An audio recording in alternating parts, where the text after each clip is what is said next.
Right, so let's get started then, shall we? So I'm Stuart Dreghorn, photographer, and I'm here to teach you a little bit about the history of photography. So, history of photography. Huge, huge subject. That's the thing. Photography's been around for a little under 200 years now. We're coming close to the 200th anniversary of photography, and there's so much to cover that we're going to have to get through quite a lot. But the first thing we need to talk about is where the history of photography starts. And it doesn't even begin with photography. It begins with the camera obscura. So the camera obscura is just a very, very simple device that allows you to project an outside image through a hole in a wall or in a tent, and it projects on the other side. It's very, very similar to what we were actually doing last week with the pinhole cameras. It's the simplest form of projection that you can get. It's been used as long ago as there have been records of it from Aristotle and Middle Eastern philosophers, so we're talking hundreds of thousands of years BC. So the technology's been around, but it took a very, very long time before they were able to convert it into the medium of photography. But what they used to do was cheat, essentially. If you have a look at this box, this is an artist's camera obscura box. But you'll notice that it bears a lot of similarities to a modern SLR camera. So you had the light coming through the little pinhole there, reflecting against the reflex mirror, and then it would appear on a ground glass platform that the artist would then put a canvas over, and it would allow them to sketch a landscape. So again, the technology gradually evolved over the years, but it was all about the projection of the image, but they had no way of recording it. So, little fun side note, camera obscuras are still about.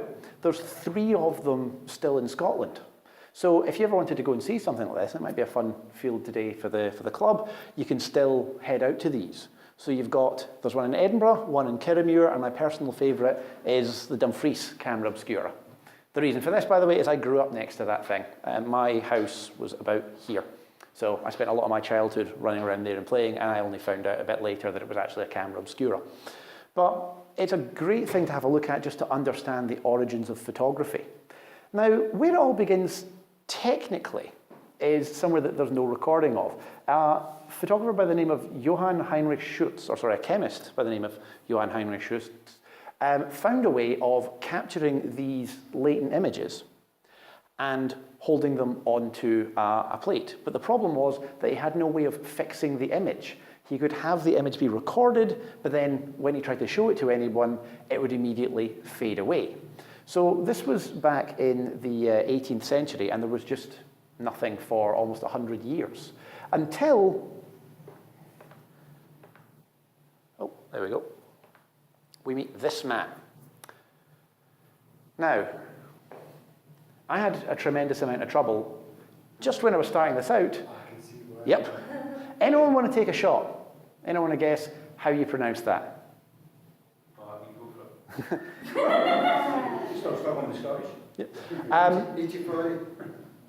He's French, if that helps. French. From what I've been able to gather, his name is Nicephore Niepce. Nick. Nick for sure. Nick. So, this fella is highly regarded as the inventor of photography. Now, this is a curious thing that if you look at a lot of history books, he won't actually be mentioned because he was the inventor, not so much the popularizer. So, for example, everyone in this room knows who Steve Jobs was. Yep. Yep. Anyone know who Steve Wozniak is? Yep, he's one of the co-founders of Apple, but he's not so well known. So basically, Niepce is the Wozniak to who we're going to learn about in a minute being the Steve Jobs. So he invented it. He was a chemist, and he was looking to kind of build on the previous research and find a way of capturing the image. So he ended up finding out ways of doing this using silver salts and putting them together onto metal plates. So he managed to create what he called heliographs. And technically speaking, that is still an accurate term to describe what a lot of what we do nowadays is. A heliograph is an image recorded by capturing sunlight. So if you're outside doing any kind of natural light photography, you could technically say that you are doing natural light heliography. So here is the first ever photograph. Magnificent, isn't it? So the thing is, It doesn't look like much, but the fact that there is something there at all is phenomenal. That must have been fascinating to see. Oh yeah. The funny thing is that this is the oldest surviving picture. This is from 1827. However, there were apparently experiments they did before that, but they didn't survive. They weren't able to fix them for long enough. So what ends up happening is, in recent times, people have updated it. And so this is the view from his window. And so when you enhance the contrast, you can see what's there. So can you imagine how incredible this was? The fact that you originally had just nothing. There was no way of capturing an image, and then suddenly it's there. It was world-changing, as we're going to see. But here's the thing. If you have a look at this photo, can anybody guess how long it will have taken to capture this image?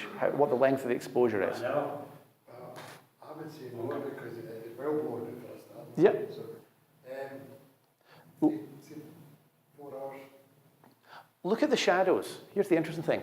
This side of the building is lit, but so's this. Yeah, okay. So experts analysing this and people who've tried to replicate Niepce's procedure have found out it takes about minimum 8 hours in bright sunlight in order to do this. So as you can imagine, portraiture was a little bit out the window at this point. But we actually do something similar to this nowadays. I believe it was David was mentioning last week that you do the solagraphs, the capturing it. So it's a similar procedure. It's a very, very long exposure. So this was the first image, but Niepce was a chemist. He spent his time sort of writing papers on it and examining things, but there was no photography as a form yet. That's where this fella comes in. Louis Daguerre. I love saying that. It's such a wonderfully French name. So he was a French scientist, and he was a student of Niepce. He'd read some of his papers, and he was absolutely fascinated by the procedure. So he worked with Niepce and developed it and ended up turning it into an actual product, something that could be of interest. So what happened is, unfortunately, Niepce died before the photography as a medium came about. But Daguerre ended up releasing the Daguerreotype in 1839, and this was the first camera that was available. Now, this is it. So it's a box with a lens, but you notice that it does look a lot like the camera obscura. The difference being that instead of having the mounted option at the top where you'd put your tracing paper, you instead have your plate at the back. Now, it's not the same as it is nowadays, where you take a picture, it's stored in a memory card, and you can look at it easily. Because this was still a chemical procedure, the process was quite involved. So you had to get the metal plate, you had to coat it, you had to expose it, and then, here comes the fun part, you had to put it inside of a little fume hood, and you had to expose it to mercury fumes in order to fix it. So as you can imagine, this was good and safe fun for the whole family. But the thing is, it was possible. And because of the refinements that had been made between the original work that Niepce had done in the 1820s and the unveiling of the Daguerreotype in 1839, they'd managed to get exposure times down to just a couple of minutes. And when the Daguerreotype was released, it was huge. One of the biggest things that Daguerre did, which is responsible for everything that's happened since, is that the Daguerreotype was released to the public. He basically sold it to the French government in exchange for a fairly generous pension and a large sack of cash, and for that reason, everyone was free to use it. And everybody did. It was massive. Within a couple of years, there were Daguerreotype studios propping up everywhere. All of the aristocracy were suddenly getting them. They were massively popular. Now, this led to this particular illustration appearing in a satirical magazine called Daguerreotype Manie, or Daguerreotype Mania. And the idea of this was that when the Daguerreotype came out, people cried that it was the death of art, that art was doomed. There would no longer be any art because you could just point the camera and take a picture. There was absolutely no need for the skill. There was no skill and artistry in it, and the medium was dead. Now, if anyone's ever seen any of these amusing hyperbolic rants that you get from photographers claiming that the medium is dead because of the invention of film, the invention of the digital SLR, because the selfie is murdering it, it tells you that historically, art has always been on the verge of death. And surprisingly enough, it hasn't died. But the details of this illustration are quite amusing because there's basically people everywhere desperately, like people selling daguerreotypes, people having their pictures taken, and I can't see exactly where in this small print, but there's oh, there they are, a bunch of painters hanging themselves in despair. So it's nice to know that hyperbole and sensationalism are not a recent thing. So the daguerreotype was hugely, hugely popular in France and started spreading across the pond. So which is when we meet this man, Henry Fox Talbot, the inventor of photography. Which seems confusing at first, but the idea is that photography was actually invented simultaneously by two different groups, independently of one another. And they used different mediums. So the daguerreotype's main interesting feature is the fact that you took one picture, and then basically the negative, as we would think of it, is not actually a negative. You took the picture and that was your photo. So the negative was treated, you shined it up and handed it to someone and that was the picture. Which meant every photo was unique. It could never be reproduced. Whereas Talbot invented what has been come to known as the Calotype process, but what he tried to popularize as the Talbot type. Now, you can tell which of these people was more successful because we've talked about the daguerreotype and the Calotype. So the difference between Fox Talbot's process was quite interesting. He used a paper medium and negatives. So you could make reproductions using a Calotype process, which was excellent. It was also cheaper and easier to do. But the images were a lot softer. They weren't as nice and sharp. In fact, there are very few things that are as sharp as a daguerreotype, even in modern photography. It's just to do with the medium. So the thing is, Talbot kind of shot himself in the foot. Because rather than releasing it to everybody, Talbot had come up with this invention and he wanted to make money out of it. So what he did was he charged a patent fee, a license fee rather, which was that if anyone wanted to use his process, they had to pay him an annual fee, which he kept putting up and up and up. And when people tried to emulate the process, because they were quite happy to do it, he spent most of his life in litigation, just fighting with people, constantly suing people, taking them to court over and over again, over the invasion of his process. And as a result, if it was the choice between the Calotype process or the daguerreotype, people tended to choose the daguerreotype in the long run. So here's just an idea, which is, this was one of the first Calotypes taken in 1835. So unfortunately, Talbot released the Calotype in 1840 as he panicked, as he'd been working on refining the process and then suddenly realized that Daguerre was stealing all his attention. So you've got your negative there and then the print. You can tell it is quite soft, it's not very detailed, but you get an idea of what it is. So it works. We had this kind of process. And that's not to say that people didn't use it. And interestingly enough, a lot of the later developments in photography were based more on the Calotype process than on the daguerreotype. So let's talk about firsts, fascinating, interesting things that happen in the history of photography. This picture is absolutely fascinating for one reason. Now, I know some people in the room will have seen this before because we've mentioned it in previous classes. Does anybody know what this is the first picture of? It is the first picture of a human being. This is the first time a person was ever captured on camera. This was meant to be, I think, an 8-minute long exposure. And this was an incredibly busy street. So people get really confused about this. They have a look at this photo and they see, well, there's nobody in it, but there's one man. So how did this happen? Well, yep. Exactly. You can see there that there's somebody shining his shoes. You can vaguely make out the blur of the person on the right-hand side.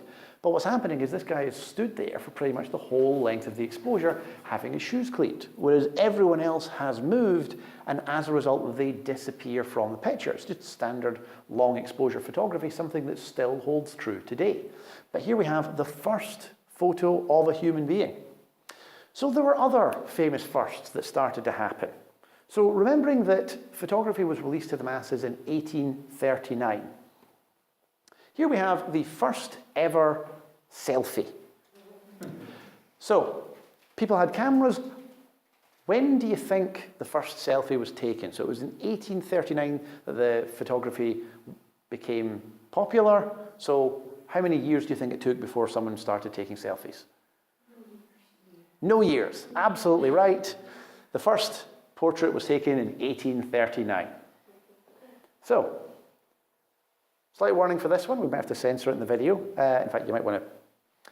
But if we're talking about other forms of artistry, how long do you think it took people before they started taking pictures of nutty people? 1839. Yes. Funnily enough, this fellow was arrested for doing this. And he spent a couple of years in prison and then got out and then immediately started doing it again. So a lot of passion there. Now, this is an interesting first because this is the oldest living person photographed, as in she was the earliest born person photographed, rather. So she was, when she had her picture taken, she was quite old. So does anyone guess what year she was born in? So we're just thinking about links to the past here. Again, we're talking about kind of 1840s. 1746, photographed 1840. So that was almost 100 years old. So it's just amazing that you can think just these simple connections to the past. So what ended up happening then is photography developed hugely, very, very quickly. We ended up having portable studios becoming massively popular. Most city centres had a bunch of daguerreotype studios, but as it started spreading beyond Europe, and particularly when it hit the Americas, it was huge. So this was still at the time of kind of frontiers and the Wild West. So there was a lot of the time there were daguerreotype travelling studios. This is actually in Ireland, by the way. But in the Wild West, there were lots of these travelling studios that go from town to town, and people would have their pictures taken. It also became a massive thing amongst the aristocracy. I don't know if you know, but there was an old tradition that they had in aristocratic circles where when you went to visit somebody, you would send them your card. And then if they accepted you as a visitor, they'd send your card back. And it was a formal procedure so that they knew who your visitors were. But as photography became the thing, all of a sudden they were sending pictures of themselves. And it became a thing amongst the, I think, the French aristocracy that you never collect like football stickers when you were younger, or Pokemon stickers, knowing my audience. So the idea is that people started collecting daguerreotypes and other similar kind of prints, carte de visites they were known as, of famous people. So it would be a thing that you would have a gallery of all the people that had visited your house sitting on your mantelpiece, and it was a mark of high status. So you can imagine the best trading one is if you got royalty. Oh, that was the best thing to get. So it was hugely, hugely popular. But the thing about this is photography as a technical medium and as an art form are always intertwined. And there's a very interesting thing that we talk about here. When you think about Victorian portraiture, what do you think of the people in the portraits? How would you describe them? They look dour, miserable. Exactly. Thanks for spoiling my next slide. So yeah. What ended up happening was the exposure times, by this point we were talking maybe a minute to 30 seconds. But the thing is, if you're trying to get your family here, so this was a Punch cartoon. If you've ever studied any history at school, Punch comes up all the time. You'd think you'd have this nice idea of the family, but of course everybody's blurred because somebody would turn their head. Whereas I absolutely love this picture of a couple on the right there, because the one in the top left of them sitting still is the one you associate, but you can see they're giggling, just like people do nowadays. So it's one of these things that when we record the past, and you always get that sentence saying that the camera never lies, but things change around the camera. People had to be posed, they had to force themselves to sit still. In fact, there was an exhibit in the National Museum of Scotland in Edinburgh last year that I went to see that was amazing. And one of the features that they had there, it was a whole exhibit about Victorian photography, and they had baby clamps. And the idea of a baby clamp is that if you were taking pictures with kids, it would clamp them in place. You also got head clamps for grown-ups as well. So they did all manner of different things. Also, if you ever want to have a laugh, look for hidden mother photography. It's where in the Victorian age, if the kids wouldn't sit still, what would happen is the mother would throw a sheet over herself and hold the baby so that you've got these bizarre things. It's funny because you look at the picture casually, you don't notice it, and then you suddenly notice the human figure. So photography was growing and growing and growing in popularity amongst the general public, but it was still hugely frowned upon by the art world at this point. So photography hadn't established itself as a medium. But the technical innovations were still going on. There were lots and lots of different things there. So we had the daguerreotype and the calotype. But then, as people started working on other chemical processes, one of the ways in which early photography was defined is it was invented by chemists, refined by physicists, and then later developed by artists. So one of my actual favourite types here is the cyanotype, developed not long after the calotype, which this is an example of here. The name unsurprisingly coming from the fact that it tended to turn all of the prints quite a nice shade of cyan. So it was quite pleasant. Then you start getting things like your albumin printing so that you could start making quality prints that you could have.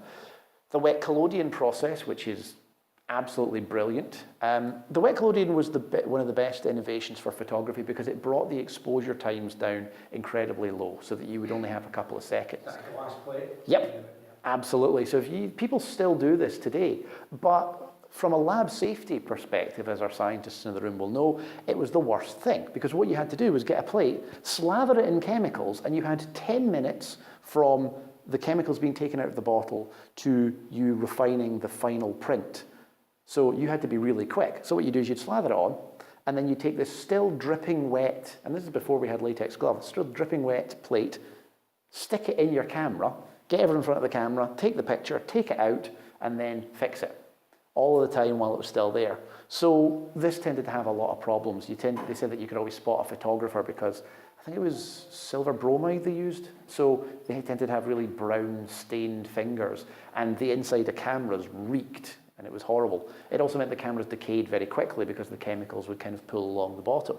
But it massively changed the nature of portraiture because suddenly you weren't sitting there for huge lengths of time and you could do it really quickly.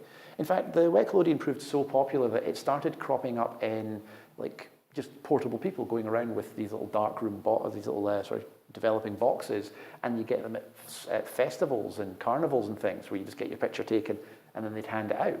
So it had originally once been a tool just of the aristocracy, all of a sudden is becoming popular and available to everybody. And then we get things like the ambrotype, the tintype, things that are just developments further on and just gradual improvements. Very interesting in and of themselves. But the most important change is the development of colour photography. So the problem that we have here is that when we have a look at this, you can see that this is a colour photograph, except it's not. In order to produce this, this is actually a composite. This is 3 black and white photos combined into one. So what happens is this was a collaboration between physicist Thomas Sutton and photographer James Clerk Maxwell. Oh, sorry, other way around. Thomas Sutton, the photographer, and James Clerk Maxwell, the physicist. So what ended up happening here was that they took the picture and they had one taken with a red filter on, one with a green, and one with a blue, because the physicist was trying to prove a theory that he had of light and that it was composed of the 3 different colours there. So then, when combining the images, they put 3 of them together into a projector, red, green, and blue. And when these were overlaid on top of one another, you ended up with the colour image. So it was absolutely fantastic, and it was an amazing development. But the problem was it wasn't practical in any sense. This is all happening in 1867, but it's actually going to be until the 20th century before colour photography becomes an actual practical reality. But you can still see that there were people desperately trying to achieve this and getting some very, very interesting results. Next popular innovation is this. You might have seen this before. Edward Muybridge's horse in motion. Now, the one on the right isn't actually what it was intended for. This was animated later. But this was the birth of animation and motion photography. This, by the way, strangely enough, had a massive, massive influence on art and sort of the perception of horses, which was a big thing at the time because generals tended to be on horses. And the reason was that they were trying to settle a bet about when a horse runs, do all of its feet lift up off the floor? And by setting up several cameras in a row and having the horse run in front of them and then triggering them all one at a time, they managed to capture the entire process of the horse running. And so you see this is what the final result was, and you can see that the horse's feet do end up leaving the ground. So what's fascinating about this is all of a sudden from this point on, horses in motion were depicted with their feet up when they hadn't been before. So in paintings and other medium, this changed how it was. But this also gave people the idea of creating and capturing motion. So, lots and lots of gradual innovations there, but many people would say that one of the biggest innovations, the absolute game changer, came from a person who I'd imagine many of the room will have heard of.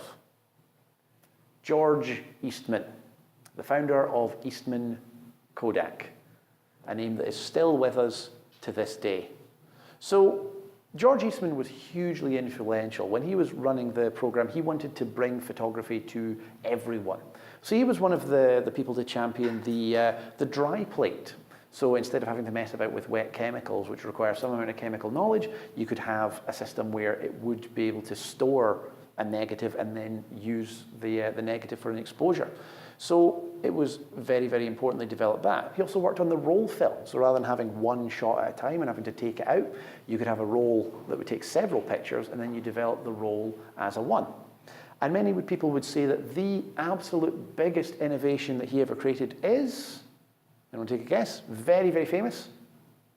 The Kodak camera, and then the box Brownie. Infamously popularized by the phrase, "You press the button, we do the rest." Something that still haunts many photographers to this day.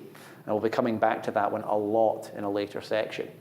So the whole idea of this was that it was relatively cheap, required absolutely no technical knowledge to use, and what happens is you took the picture, and then it has 100 images in it, which was a huge amount, and then you just sent it off to the Eastman company when you were done, and then they would send you your pictures. So you didn't have to do anything. You didn't need to know chemistry, you didn't need to know the physics. It was pre-focused, pre-set up and everything.